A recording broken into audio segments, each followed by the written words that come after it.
वाहिगुरू जी का खालसा श्री वाहिगुरू जी की फतेह। मैं गल डल्लेवाल साहब तो शुरू कर लग्या कि अज उन्हां दे 52 दिन हो गए ने जिहड़ी स्थिति दे विच सरदार जगजीत सिंह डल्लेवाल ने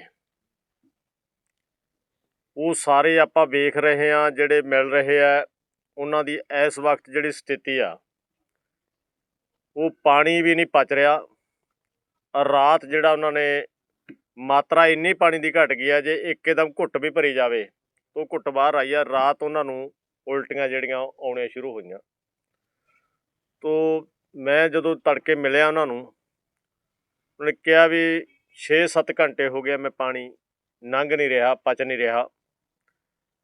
तो दूजे बारे सरकार पंजाब सरकार की कर रही है, जिहड़ी अपनियां टीमां ने जिहड़ियां नूं असीं रोकदे रहे हाँ भी ਜਿਹੜੇ ਤੁਸੀਂ सैंपल ਲੈਂਦੇ ਹੋ ਉਹਨਾਂ ਦੀਆਂ ਰਿਪੋਰਟਾਂ ਆਉਂਦੀਆਂ ਨੇ ਉਹ ਰਿਪੋਰਟਾਂ ਨਾਲ ਦੀ ਨਾਲ ਜਨਤਕ ਕਰਿਆ ਕਰੋ। ਜਨਤਕ ਕਰਨ ਦਾ ਮਤਲਬ ਲੋਕਾਂ ਨੂੰ ਪਤਾ ਲੱਗੇ ਕਿ ਅੱਜ ਕੀ ਸਥਿਤੀ ਆ, ਕੱਲ ਕੀ ਆ, ਪਰਸੋਂ ਕੀ ਆ। ਇਹਨਾਂ ਨੇ ਸਿਰਫ ਆਪਦੀ ਨੌਕਰੀ ਬਚਾਉਣ, ਮੈਂ ਕਹੂੰਗਾ ਅਫਸਰਾਂ ਨੇ ਆਪਦੀ ਨੌਕਰੀ ਬਚਾਉਣ ਲਈ ਜੋ ਕੁਝ ਬੋਲਿਆ ਉਹ ਤੇ ਡਿਟੇਲ ਦੇ ਨਾਲ ਨੂੰ ਘਾਟ ਜੀ ਰੱਖ ਲੈਣਗੇ ਗੱਲ ਸਾਰੀ। ਤਾਂ ਉਹਦੇ ਵਿੱਚੋਂ ਜਿਹੜੀ ਮੈਂ ਇੱਕ ਨਾਲ ਜਿਹੜਾ ਆਪਾਂ ਅਸੀਂ ਕੱਲ 111 ਦਾ ਜਥਾ ਤੋਰਿਆ, ਇਹ ਤੇ ਬੜੇ ਸਵਾਲ ਉੱਠਦੇ ਨੇ ਬਈ ਡੱਲੇਵਾਲ ਸਾਹਿਬ ਮਰਨ ਤੇ ਬੈਠੇ ਨੇ, ਤੁਸੀਂ ਜਥਾ ਅੱਗੇ ਨੂੰ ਕਿਉਂ ਤੋਰਿਆ। ਅਸੀਂ ਇਸ ਗੱਲ 'ਚੋਂ ਤੋਰਿਆ, ਤੁਸੀਂ ਕਿਸੇ ਟਰਾਲੀ 'ਚ ਜਾਓ, ਕਿਸੇ ਤੰਬੂ 'ਚ ਜਾਓ, ਜਦੋਂ ਸਾਡੇ ਕਿਸਾਨ ਬੈਠਦੇ ਨੇ ਕਿਸਾਨਾਂ ਦੇ ਜਵਾਨ ਤੇ ਇਹ ਸਵਾਲ ਹੈ ਬਈ ਡੱਲੇਵਾਲ ਸਾਹਿਬ ਆਪਣੇ ਲਈ ਤਾਂ ਮਰ ਰਿਹਾ, ਪੂਰੇ ਦੇਸ਼ ਦੇ ਕਿਸਾਨਾਂ ਲਈ MSP ਗਰੰਟੀ ਕਾਨੂੰਨ ਬਣਾਉਣ ਲਈ ਮਰ ਰਿਹਾ, ਪਰ ਆਪਾਂ ਡੱਲੇਵਾਲ ਲਈ ਕੀ ਕਰ ਰਹੇ ਹਾਂ। ਇਹ ਸਵਾਲ ਸੀ, ਅਸੀਂ ਡੱਲੇਵਾਲ ਸਾਹਿਬ ਲਈ ਕੀ ਕਰ ਰਹੇ ਹਾਂ। ਘੱਟੋ ਘੱਟ ਅਸੀਂ ਉਹਦੇ ਜਿਉਂਦੇ ਦੇ ਵਿੱਚ ਇਹ ਤਾਂ ਕਹੀਏ ਕਿ ਅਸੀਂ ਵੀ ਕੁਛ ਕੀਤਾ। ਤੇ ਜਿਹੇ ਜੀ ਸ਼ੰਭੂ ਘਟਨਾ ਵਾਪਰੀ, ਉਹਨੇ ਕਿਹਾ ਨਰਿੰਦਰ ਮੋਦੀ ਤਾਂ ਮੰਨਦਾ ਨਹੀਂ, ਡੱਲੇਵਾਲ ਸਾਹਿਬ ਰੋਜ਼ ਤਿਲ ਘਟ ਰਹੇ ਨੇ, ਡੱਲੇਵਾਲ ਸਾਹਿਬ ਮਰਨ ਕਿਨਾਰੇ ਨੇ। ਤਾਂ ਜਦੋਂ ਉਹ ਕਿਸਾਨ ਨੇ ਉਹ ਕਦਮ ਚੁੱਕਿਆ ਤਾਂ ਅਸੀਂ ਉਹ ਗੱਲ ਉੱਥੇ ਹੀ ਠੱਪ ਕੀਤੀ ਬਈ ਇਸ ਗੱਲ ਦਾ ਪ੍ਰਚਾਰ ਨਾ ਹੋਵੇ। ਸਾਡੇ ਖਨੌਰੀ ਬਾਰਡਰ 'ਤੇ ਸਾਰਿਆਂ ਦੇ ਮਨ ਉਦਾਸ ਨੇ, ਉਦਾਸ ਦੇ ਵਿੱਚੋਂ ਕੋਈ ਇਕੱਲਾ ਬੈਠਾ ਕੀ ਸੋਚਦਾ ਹੈ, ਉਹਨਾਂ ਦੇ ਵਿੱਚ ਜੋਸ਼ ਭਰਨ ਵਾਸਤੇ ਉਹ ਅਸੀਂ ਜਿਹੜਾ 111 ਦਾ ਜਥਾ ਕੱਲ੍ਹ ਤੋਰਿਆ।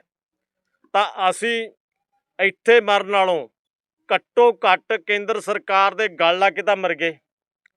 ਉਹ ਜਿਹੜਾ ਅਸੀਂ 111 ਵਾਲਾ ਜਿਹੜਾ ਬਹੁਤ ਵਧੀਆ ਜਾਬਤੇ ਦੇ ਵਿੱਚ ਆਮ ਫੌਜੀ ਭਰਾਵਾਂ ਦਾ ਜਾਬਤਾ ਮੰਨਿਆ ਜਾਂਦਾ ਵੀ ਸਾਰਿਆਂ ਨਾਲ ਉਹਨਾਂ ਦਾ ਜਾਬਤਾ ਬਹੁਤ ਵਧੀਆ ਹੈ। ਕੱਲ੍ਹ ਮੈਂ ਪਹਿਲੀ ਵਾਰ ਸਾਡੇ ਉਹ ਕਿਸਾਨਾਂ ਦਾ ਸਿਰਫ ਇਕੱਲੀ ਲੌਸਮੈਂਟ ਕੀਤੀ ਸੀ। ਲੌਸਮੈਂਟ ਤੋਂ ਧੁਰ ਤੱਕ 3 ਕਿਲੋਮੀਟਰ ਦੇ ਇੱਕ ਜਾਬਤੇ ਦੇ ਵਿੱਚ ਇੱਕ ਵੀ ਕਿਸਾਨ ਅੱਗੇ ਨਹੀਂ ਗਿਆ। ਤਾਂ ਲੈਣਾ ਦੇ ਵਿੱਚ ਜਾ ਕੇ ਸਤਨਾਮ ਜਾਪ ਕਰਦੇ ਰਹੇ। ਤਾਂ ਉਦੋਂ ਪਹਿਲਾਂ ਮੇਰੀ ਜਿਹੜੀ DSP ਆਪਣਾ ਨਰਵਾਣਾ ਹਰਿਆਣੇ ਦੇ ਨਾਲ ਗੱਲ ਹੋਈ ਸੀ, ਉਦੋਂ ਇਹ ਲੱਗਦਾ ਸੀ ਵੀ ਤੁਸੀਂ ਹਰਿਆਣੇ ਦੀ ਧਰਤੀ ਤੋਂ ਟਰਾਲੀਆਂ ਪਿੱਛੇ ਹਟਾ ਲਓ ਤਾਂ ਉਸ 'ਤੇ ਤੁਹਾਡੀ ਗ੍ਰਿਫਤਾਰੀ ਹੋ ਸਕਦੀ ਹੈ, ਨਹੀਂ ਫਿਰ ਸਾਨੂੰ ਉਹ ਕੁਛ ਕਰਨਾ ਪੈਣਾ। ਉਹਦਾ ਕਹਿਣ ਦਾ ਮਤਲਬ ਜਿਹੜਾ 13 ਨੂੰ ਹੋਇਆ, 14 ਨੂੰ ਹੋਇਆ, 18 ਨੂੰ, 21 ਨੂੰ ਹੋਇਆ, ਤਾਂ ਇਹ ਕੁਛ ਸਾਨੂੰ ਕਰਨਾ ਪੈਣਾ। ਪਰ ਜਦੋਂ ਅਸੀਂ ਸ਼ਾਂਤਮਈ ਗਏ ਹਾਂ ਤਾਂ ਉਹਨਾਂ ਨੇ ਜਦੋਂ ਸਾਡੇ ਚਿਹਰੇ ਪਛਾਣੇ ਤਾਂ ਮੈਂ ਉਹ ਧੰਨਵਾਦ ਵੀ ਕਰਦਾ। ਉਹ ਸਰਕਾਰ ਪਿੱਛੇ ਹਟੀ, ਪ੍ਰਸ਼ਾਸਨ ਪਿੱਛੇ ਹਟਿਆ। ਜਿਹੜੇ ਬਾਰਡਰ ਤੋਂ ਸਾਡੇ ਖਿਲਾਫ ਗੋਲੇ ਆਉਂਦੇ ਹੁੰਦੇ ਸੀ, ਜਿਹੜੇ ਬਾਰਡਰ ਤੋਂ ਪਾਣੀ ਦੀਆਂ ਪਛਾੜਾਂ ਆਈਆਂ, ਜਿਹੜੇ ਤੋਂ ਸਾਡਾ ਸ਼ੁਭਕਰਨ ਸ਼ਹੀਦ ਹੋਇਆ ਗੋਲੀ ਆਈ ਹੈ, ਅੱਜ ਉਸ ਬਾਰਡਰ ਤੋਂ ਸਾਡੇ ਕੋਲੇ ਡਾਕਟਰਾਂ ਦੀ ਟੀਮ ਆਈ ਹੈ। ਇਹ ਸਾਡੀ ਪ੍ਰਾਪਤੀ ਹੈ। ਤਾਂ ਅੱਗੇ ਗੱਲਬਾਤ ਆਪਣੀ ਜਿਹੜੀ ਰਿਪੋर्ट है ਜਿਹੜੀ ਉਹਦੇ ਬਾਰੇ। पत्रकार साथियों, जेडे 111 मरवरते डल्लेवाल साहब की हेल्थ के बारे में जो 2-3 बातें जो स्पष्ट करनी है, सिर्फ मैं उसी पे केंद्रित करूंगा। बहुत दिनों के बाद जो आज सरदार जगजीत सिंह डल्लेवाल जी का वेट मापा है, वो डिजिटल काटा लाके वो वेट मापा गया है। जब उन्होंने अनशन शुरू किया था उनका वजन 86 किलो 900 ग्राम था। आज उनका वजन 65 किलो 400 ग्राम है। और जो उसकी वीडियो है, वीडियो भी आपके पास, जो वेट मापते हुए की वीडियो है वो भी आपके पास भेज दी जाएगी। उसमें पूरी वो वीडियो के अंदर सारी चीज़ें कैद हैं। और बहुत सारी हमने डॉक्टरों से भी बात करी, बहुत सारे और भी कई रिपोर्ट थी, कई रिसर्च थी, उनको भी पढ़ा। तो पूरी इंटरनेशनल लेवल पे 22 ऐसी रिसर्च हैं जो फास्टिंग और वेट लॉस को आपस में रिलेट करती हैं। तो जो 22 इंटरनेशनल लेवल की मानी हुई जो रिसर्च है वो ये कहती हैं कि जब कोई व्यक्ति फास्टिंग करता है तो पहले 20 दिनों में 7 से 10% उसका वेट लॉस होता है। इसी रेशो के अंदर उसका वेट लॉस होता रहता है। तो अगर आप देखेंगे सरदार जगजीत सिंह डल्लेवाल जी का जो वेट लॉस हुआ है वो 86 किलो 900 ग्राम से घट के वो लगभग 66 किलो 400 ग्राम आ गया। यानी उनके टोटल बॉडी का 23.59% वेट लॉस हुआ है। तो जो वो इंटरनेशनल लेवल पे जितनी भी स्टडीज करी गई हैं उन्हीं स्टडीज के अनुसार उनकी फास्टिंग के दौरान लगभग उसी परसेंटेज में उनका वेट लॉस हो रहा है। और दूसरी बात सबसे महत्वपूर्ण ये है, ये देख के बड़ा दुख होता है कि जो कल वकील साहब जो पेश हुए गवर्नमेंट की तरफ से, वो इस तरीके की बातें कर रहे हैं। वो कह रहे हैं कि जी उनकी हेल्थ अब सुधर रही है, उनकी हेल्थ इंप्रूव हो रही है। कोई व्यक्ति जो कैंसर का पेशेंट हो, जिसका वजन 20 किलो 500 ग्राम घट गया हो, जिसका कीटोन बॉडी टेस्ट है वो लगातार 6.5 से ऊपर आ रहा हो, जो नॉर्मल व्यक्ति का 0.02 से लेकर 0.27 तक होना चाहिए, जिसका किडनी रिलेटेड जो टेस्ट है जो 1 से नीचे जिसकी रिपोर्ट आनी चाहिए वो 1.75 आ रही है, उसके बावजूद वकील ये कह रहे हैं कि जी इंप्रूव हो रहा है।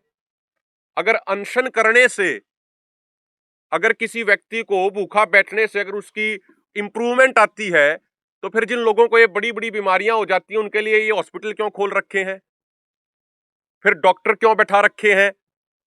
फिर तो हॉस्पिटल भी बंद कर दो, डॉक्टरों को भी छुट्टी दे दो।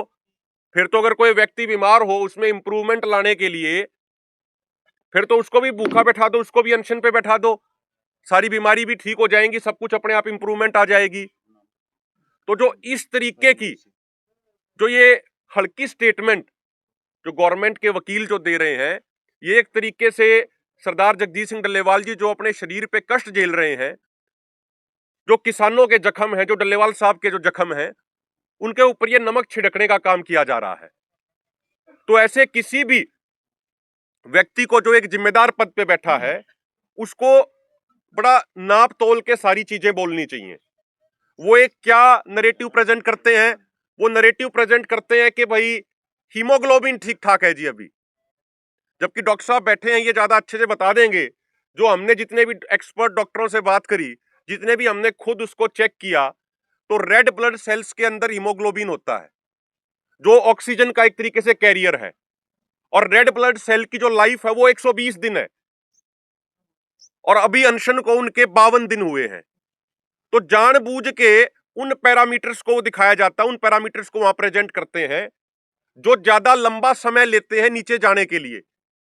बाकी जो उनके पैरामीटर्स बहुत अलार्मिंग सिचुएशन में पहुंचे हुए हैं उनके ऊपर कोई बात नहीं करी जाती। तो हमारा उनसे यह निवेदन है, क्या वो उनको ये बात स्पष्ट करनी चाहिए पूरे देश के सामने कि कोई भी इंसान जब भूख हड़ताल पे बैठता है तो सबसे महत्वपूर्ण टेस्ट जो कीटोन बॉडी टेस्ट होता है वो उनकी रिपोर्ट 6.5 से ज्यादा जगजीत सिंह डल्लेवाल जी की आ रही है या नहीं आ रही है, और जो उनके टेस्ट हैं वो अलार्मिंग है या नहीं है, ये बात गवर्नमेंट के वकीलों को क्लियर करनी चाहिए। और इस तरीके की जो ये बयानबाजी होती है ना जी सब ठीक है, इंप्रूवमेंट हो रही है, इन चीजों से उनको थोड़ा अवॉइड करना चाहिए। बाकी फैक्ट्स पे उनको बात कर लेनी चाहिए अगर उनको लगता है कि इंप्रूवमेंट हो रही है। और अंत में हम ये भी कहेंगे कि जो वकील साहब इस तरीके से कह रहे हैं कि जी अनशन पे बैठने से इंप्रूवमेंट हो रही है उनकी, तो फिर वकील साहब को भी अगर कोई थोड़ी बहुत उनको भी कोई समस्या उड़की फुड़की कोई बीमारी हो तो उनको भी अनशन पे बैठ लेना चाहिए ताकि उनके अंदर भी वो इंप्रूवमेंट हो जाए, वो भी उनकी भी बीमारी